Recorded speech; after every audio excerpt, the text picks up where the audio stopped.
Always searching, always relentless in the quest for more, bigger, better, etc. It's a never-ending thirst that cannot be quenched, a hunger that cannot be satisfied. Today's investor seems oblivious to whatever it was that brought us to this point in world civilization. Economic fundamentals have taken a backseat to fantasy and speculation. Case in point, Bitcoin. When fantasy takes hold, the sky's the limit.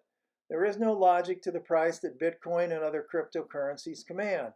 The arguments made in favor of these supposed monies of destiny may sound plausible to some, but the expectations for price exceed all reasonable estimates. The problem is that most investors today do not understand the difference between price and value. As much as this is true of investments in general, it is exceptionally true of Bitcoin. What is the value of a Bitcoin? Is it the gold content of a single coin at the center of a labyrinth of computer code, or is it something else? A share of stock in Amazon, for example, represents proportionate ownership in a business operation.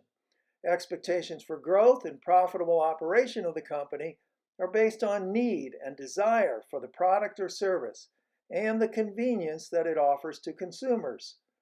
The more successful and profitable the company is in meeting those expectations, then the potential exists for its stock price to rise accordingly.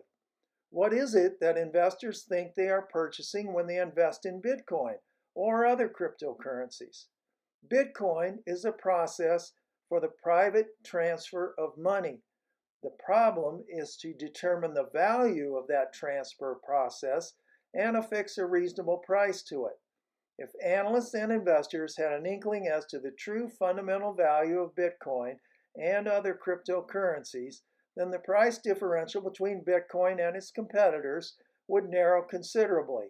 Also, the overpriced valuations for Bitcoin would drop radically.